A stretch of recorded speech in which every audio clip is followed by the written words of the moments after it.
Salut à tous, c'est Frishing. Aujourd'hui, on se retrouve pour une nouvelle vidéo.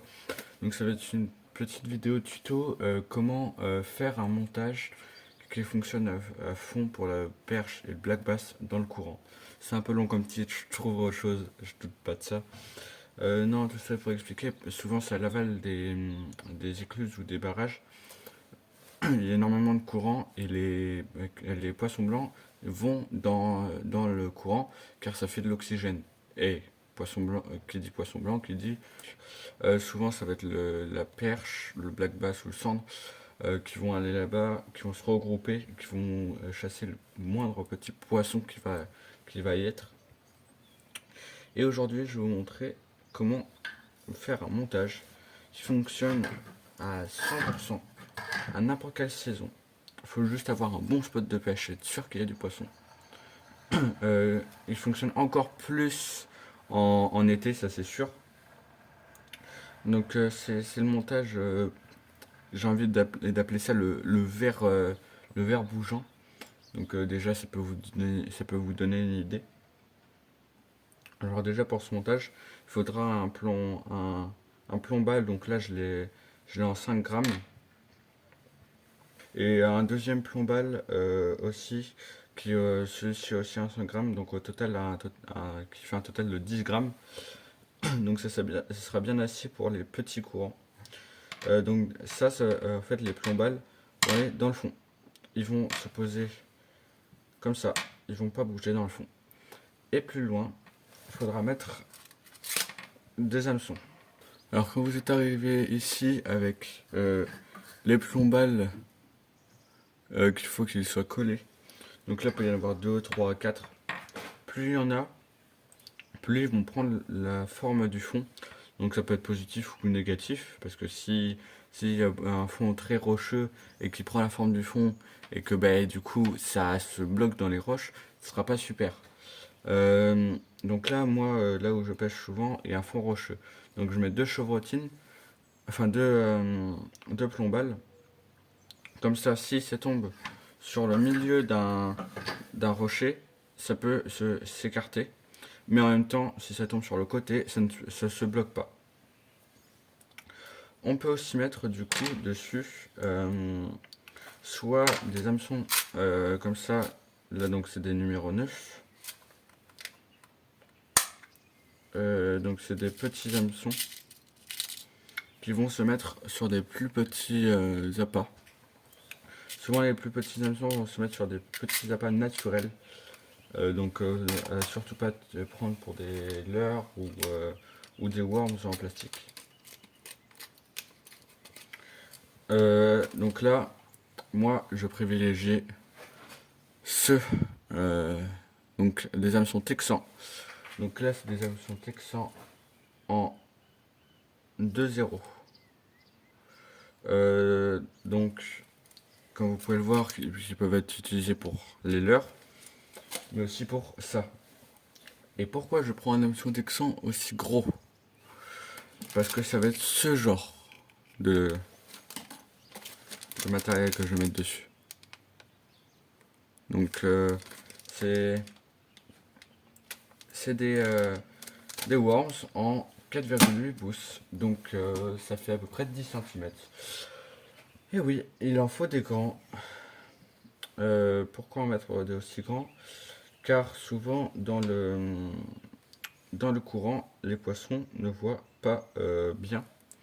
Et du coup, s'il voit un petit bout de quelque chose, il va attaquer. Mais du coup, il faut mettre des plus grands. Faut pas s'inquiéter, les poissons arriveront à les gober. Mais autant mettre plus grand, comme ça on maximise nos chances. Et donc les poissons pourront le repérer de loin. Et plus c'est grand, plus ça va être ample dans, dans les mouvements. Et plus ça sera ample, plus ça fera comme un appât naturel, donc un verre. Attention, c'est une technique qui peut être confondue avec du verre manié, mais la différence c'est que le verre manié, du coup on manie le verre, c'est dans le nom. Sauf que là, je vais vous expliquer comment ça fonctionne. Donc là, déjà, vous pouvez voir, il y a l'hameçon texan, et 30 centimètres plus loin, il y a les balles. Donc, on est bien. Bon, là, je suis rendu à 35 centimètres. C'est 30 centimètres ou plus au minimum. Au minimum. Durant la saison, donc là, ça va être là, je suis rendu au 14 février. Donc jusqu'en avril, ça va être la maximum 30 centimètres. C'est la fédération de pêche euh, de la Vendée, bien sûr, qui dit ça. Vérifiez dans votre département parce que peut-être que vous, c'est pas autorisé à ce genre de pêche. Vérifiez bien. Et donc, pour finir, pour du coup accrocher au final, on coupe déjà le fil. Et pour accrocher au final, vous faites un nœud que je vous ai déjà présenté dans ma première vidéo. C'est le nœud que j'utilise beaucoup pour les bas de ligne, mais aussi pour ce genre de, de, de montage. Si le nœud vous intéresse, du coup pour finir le montage ce serait beaucoup plus intéressant, vous pouvez aller voir sur la vidéo là qui s'affiche sur l'écran. Euh, Normalement c'est le deuxième nœud, le nœud de bas de ligne qu'il s'appelle. Donc vous pourrez aller voir, je vous mettrai bien sûr la timeline dans, euh, dans la description. Et voilà. Et voilà, et voilà. Donc ce montage peut être utilisé soit sur du coup des worms en plastique, ou soit sur ce type de petits leurres. Là ça va être des leurres blancs. Mais qu'il faut bien sûr, vu que ça va être un hameçon texan assez grand, il faut du coup des leurres assez grands ou longs. Il ne faut pas s'inquiéter, faut pas s'inquiéter, là les worms paraissent grands, mais dites-vous que le poisson, lui, ne le voit pas en entier, et est en capacité du coup de le manger en entier. Donc pas d'inquiétude pour lui, pas d'inquiétude, normalement ça fonctionne. C'est une technique à utiliser du coup à l'aval des écluses ou des barrages. Et qui peut amener de la perche, du black bass et du cendre. Ça va être tout pour cette vidéo et du coup je vais vous laisser avec l'outro et n'oubliez pas, bonne session de pêche. Et oui, cette vidéo est déjà finie.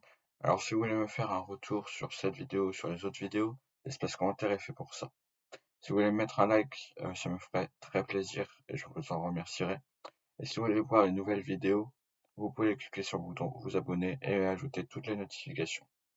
Et je vous souhaite une bonne journée et n'oubliez pas, bonne session de pêche.